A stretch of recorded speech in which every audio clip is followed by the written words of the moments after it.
Good morning everyone. मेरा नाम अलीशा है। मैं पीटीईसी चंद्रवारा द्वितीय वर्ष की छात्रा हूँ। मेरा रोल नंबर 32 है। सेशन 2019 से 2021 है और ये सब्जेक्ट S2 है। आज का मेरा टॉपिक है बच्चों में संप्रत्य विकास संबंधित मानसिक प्रक्रियाएं एवं प्रभावित करने वाले कारक, ब्रूनर मॉडल एवं अन्य संवैधानिक आधार कार्य कारण की समझ का विकास। बचपन में पहले 8 साल बेहद महत्वपूर्ण होते हैं, खास करके पहले 3 साल। यह समय भविष्य बढ़त और विकास की बुनियाद होती है। दूसरे किसी भी समय के मुकाबले इस दौरान बच्चे तेजी से सीखते हैं। बच्चे तब और जल्दी से सीखते हैं, विकसित होते हैं जब उन्हें प्यार और लगाव मिलता है।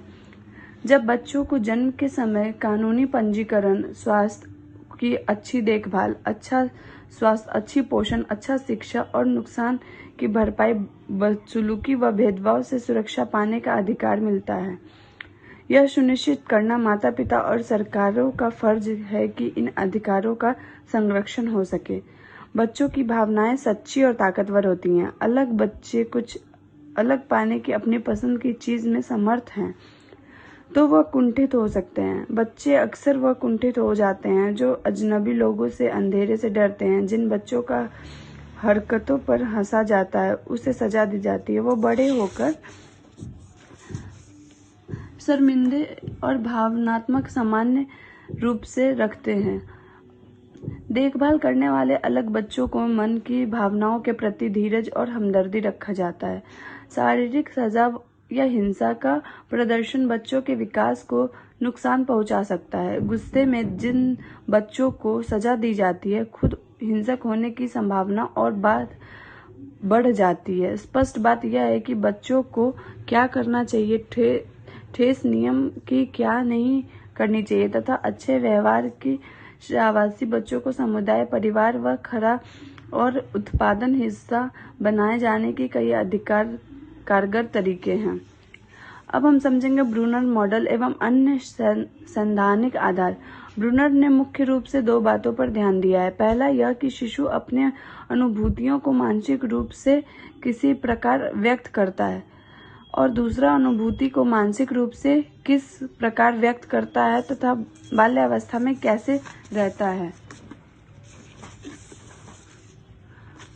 संक्रियात्मक विधि। इस विधि में शिशु अपनी अनुभूतियों को शब्दहीन क्रियाओं के द्वारा व्यक्त करता है, जैसे भूख लगने पर रोना, हाथ पैर हिलाना। इन कार्यों पर बालक बाह्य वातावरण से संबंध स्थापित करता है। दृश्य प्रतिमा विधि। इस विधि में बालक अपनी अनुभूति को अपने मन में कुछ दृश्य प्रमाण कर बच्चा प्रत्यक्षीकरण के माध्यम से सीखता है। सांकेतिक विधि। इस विधि में बालक अपने अनुभूतियों को ध्यान रखकर सांकेतिक विधि द्वारा प्रस्तुत करता है। ब्रूनर के अनुसार जो कुछ पढ़ाया सिखाया जाए उसका व्यक्ति व समाज दोनों पर संबंध हो। इसका एक सिद्धांत बालक के पूर्व अनुभवों के लिए अनुकूल वातावरण तैयार करने पर बल देता है। विषय वस्तु की संरचना बल देती है, ऐसे हो कि बच्चे सुगम व सरल तरीके से सीखें। अब हम पढ़ेंगे कार्य कारक की समझ का विकास। कार्य कारक का गहरा संबंध है तो उस कारण भी अवश्य ही होगा। देश में अराजकता, अनीति, अव्यवस्था, स्तर पर प्रातःकाल दिनचर्या समाचार आपराधिक घटनाओं के प्रति मिलते हैं। प्रत्येक समाज में कुछ ऐसे भी लोग होते हैं जो स्वैच्छिकता के भाव से समाज से जुड़े होते हैं। यदि ऐसे लोगों को जागरूक व क्षमता संपन्न एवं सशक्त करके जागरूक किया जाए तो उनमें भी प्रभावी शक्तियां जन्म लेती हैं। ऐसे ही स्वप्रेरणा से सामाजिक नेतृत्व के रूप में विकसित करने हेतु शासन द्वारा मुख्यमंत्री समुदाय नेतृत्व क्षमता विकास पाठ्यक्रम का संचालन किया जा रहा है। इसका संचालन किया जा रहा है पूरे प्रदेश के ग्रामीण, शहरी व विकसित क्षेत्रों को समझ में और सहयोगी बनाने के लिए। ये हो गया हमारा टॉपिक आज के लिए यहीं पे समाप्त। उम्मीद करती हूँ आप सभी को अच्छा लगा होगा। धन्यवाद।